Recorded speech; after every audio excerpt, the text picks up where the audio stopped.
Naghain ng panukala ang Akbayan Reform Bloc kamakailan sa pagsulong na gawing regular holiday kada taon ng February 25 bilang paggunita ng people power sa EDSA. Pahayag naman dito ni Akbayan Representative Percy Sendanya, mahalaga ang hakbang na ito bilang pagkilala sa pagsulong ng demokrasya sa bansa. Paglilinaw niya, hindi maaaring idepende sa kung anong politikal na pananaw ang nangingibabaw kung kikilalanin ba ang araw upang ito'y gunitahin. Matatandaan noong taong 2023, tinanggal ni Pangulong Ferdinand Marcos Jr. ang EDSA People Power Revolution Anniversary sa hanay ng public holiday sa bansa, kung saan ang nasabing paggunita ay kumokondena sa diktatorya ng kanyang amang si dating Pangulong Ferdinand Marcos Sr. Sa kabila nito, noong taong 2025, naideklara naman ng palasyo sa ilalim ng Proclamation No. 1006 na ang naturang araw ng paggunita para sa darating na February 25, 2026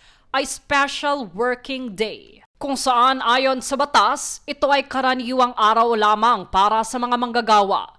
Ibig sabihin, walang mandatory premium pay o karagdagang bayad at tinuturing na no work, no pay, depende na lang sa patakaran ng mismong kumpanya.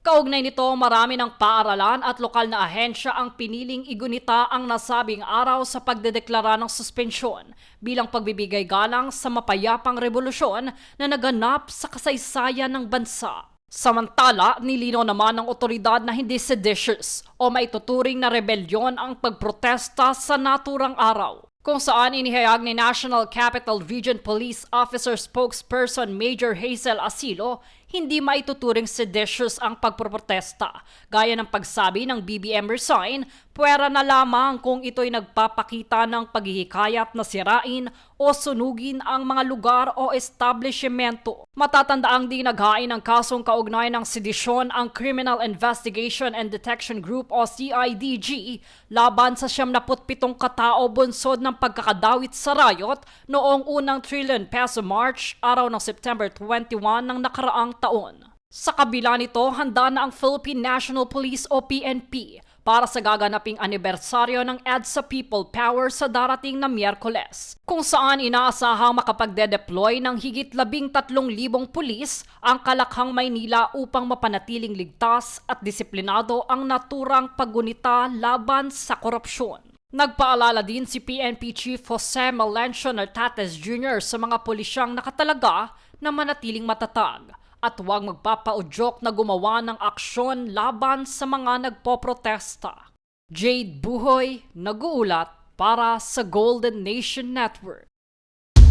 Nagpulong ang Senate Committee on National Defense and Security, Peace, Unification and Reconciliation sa pangunguna ni Senadora Loren Legarda upang talakayin ang mga panukalang batas na magpapatatag sa Department of National Defense o DND at magpapabilis sa modernisasyon ng Armed Forces of the Philippines o AFP. Ayon kay Legarda, kailangang maging masanda ang bansa sa mga bagong banta mula sa cyber attacks hanggang sa teritorial na issue upang matiyak ang kaligtasan ng bawat Pilipino. Kabilang sa mga isinusulong ang Department of National Defense Transformation Act na magpapalakas sa kakayahan ng DND sa pagbabalangkas ng pamamaraan, pamamahala ng pondo at koordinasyon sa iba't ibang sangay ng seguridad. Nais din bigyang pansin ang pagpapaigting sa implementasyon ng revised AFP Modernization Program upang matiyak na ang pondo para sa modernisasyon ay nagre-resulta sa aktwal na kagamitan